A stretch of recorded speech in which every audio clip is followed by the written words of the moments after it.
ಕಣ್ಣೀರು ಬರುತ್ತೆ, ಪ್ರೇಮ ಪ್ರಕರಣಗಳಿದೆ. ಇದರಲ್ಲಿ ಪ್ರಮುಖ ಪಾತ್ರ ಸುಬ್ಬಯ್ಯ ನಾಯ್ಡು ಅವರು ಮಾಡಿದಾಗ ಅವ್ರಿಗಾಗಲೇ ವಿವಾಹ ಆಗಿತ್ತು. ಈಗೇನಿದೇನೋ ಅಪರಾಧ ಅಲ್ಲ ಈಗ ಅಂಥ ವಿಚಾರಗಳನ್ನ ಹಂಚ್ಕೊಳ್ಳೋದು. ಇದರ ಇನ್ನಿಬ್ಬರು ಪ್ರಮುಖ ನಟಿಯರು ಲಕ್ಷ್ಮೀಬಾಯಿ ಮತ್ತು ಕಮಲಾಬಾಯಿ ಅಕ್ಕ ತಂಗಿಯರು. ಲಕ್ಷ್ಮೀಬಾಯಿಗೆ ಆರಂಭದಲ್ಲಿ ಸುಬ್ಬಯ್ಯ ನಾಯ್ಡು ಅವರು ಹೇಳಿರ್ತಾರೆ, ನೀನು ಸತಿ ಸುಲೋಚನದ ಪಾತ್ರ ಮಾಡಬೇಕು ಅಂತ ಹೇಳಿರ್ತಾರೆ. ಆದರೆ ನಿರ್ಮಾಪಕರಿಗೆ ಒಂದು ಆಸೆ ಇರುತ್ತಲ್ಲ, ತಮ್ಮ ಕಡೆಯವ್ರನ್ನ ಯಾರನ್ನಾದರೂ ಸೇರಿಸ್ಬೇಕು ಅಂತ. ನಿರ್ಮಾಪಕರು ಚಮನ್ ಲಾಲ್ ಡೊಂಗಾಜಿ ಮತ್ತು ಶಾ ಅವರು ಡೊಂಗಾಜಿನೇ, ಅಣ್ಣ ತಮ್ಮದರು.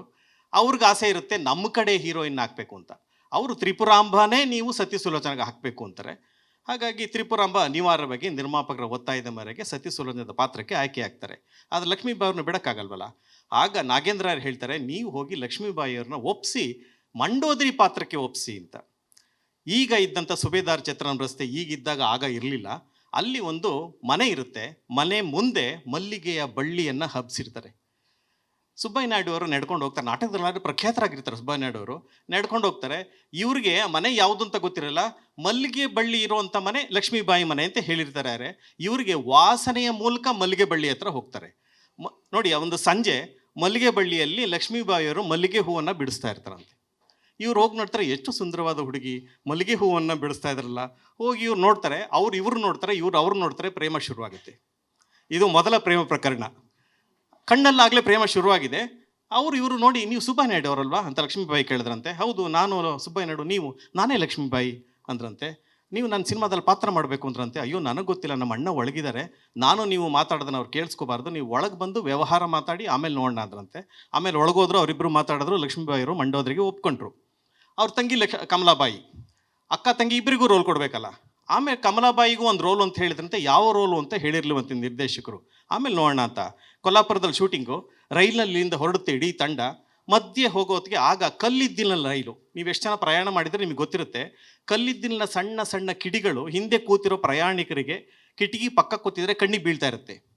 ಕಣ್ಣಿಗೆ ಬಿದ್ದು ಕಮಲಾಬಾಯಿ ಕಣ್ಣು ಪೂರ್ತಿ ಕೆಂಪಗಾಗಿತ್ತಂತೆ. ಕೆಂಪಗಾಗಿ ಅವರು ಕಣ್ಣಲ್ಲಿ ದಳದಳ ಅಂತ ನೀರು ಹರಿತಾ ಇತ್ತಂತೆ. ಎದುರುಗಡೆ ನಮ್ಮ ನಾಗೇಂದ್ರ ರಾಯರು ಕೂತಿದ್ರು. ಇವರು ತಮ್ಮ ಕರ್ಚೀಫನ್ನು ತೆಗೆದು ಅವ್ರಿಗೆ ಕೊಟ್ಟರಂತೆ. ಕರ್ಚೀಫಲ್ಲಿ ಕಣ್ಣು ಒರೆಸ್ಕೊಂಡ್ರಂತೆ. ಪ್ರೇಮ ಶುರುವಾಯಿತು. ಬರೀ ಕರ್ಚೀಫ್ ಕೊಟ್ಟದ್ದು ಅಷ್ಟೇ ಅಲ್ಲ, ತಂಪು ಕನ್ನಡಕವನ್ನು ಕಮಲಾಬಾಯಿಗೆ ತೋರಿಸಿದ್ರಂತೆ. ಅದು ತಾಳಿ ಹಾಗೇನೆ ಅವರಿಬ್ಬರು ಗಂಡ ಹೆಂಡತಿ ಥರ ನಂತರ ಬದುಕಿದ್ರು. ಯಾರು? ನಾಗೇಂದ್ರ ರಾಯರು, ಕಮಲಾಬಾಯಿ. ಈ ಎರಡೂ ಪ್ರೇಮ ಪ್ರಕರಣ ಕೂಡ ನಮ್ಮ ಸಿನಿಮಾದಲ್ಲಿದೆ.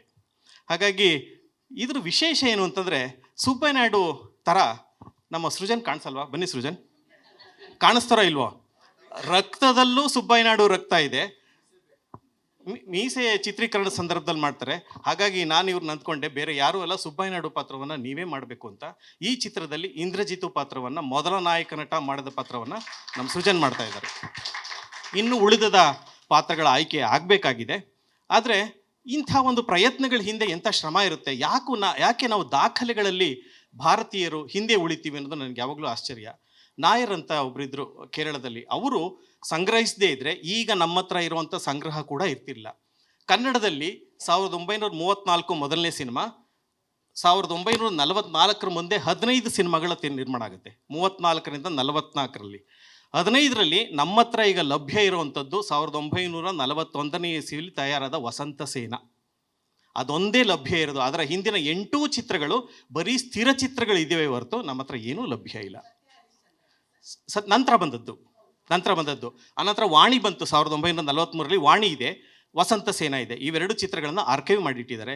ಯಾಕೆ ನಮ್ಮಲ್ಲಿ ಆರ್ಕೈವ್ ಅದಕ್ಕೆ ಪ್ರಾಮುಖ್ಯತೆ ಪಡ್ಕೊಂಡಿಲ್ಲ ಅನ್ನೋದ್ರ ಬಗ್ಗೆ ಒಂದಿಷ್ಟು ಬೆಳಕು ಚೆಲ್ಲಬೇಕು, ಇದರ ಮಹತ್ವವನ್ನು ಹೇಳಬೇಕು ಅಂತ ಗಿರೀಶ್ ಕಾಸರಳ್ಳಿ ಅವರಲ್ಲಿ ನಾನು ಕೇಳ್ಕೊತೀನಿ.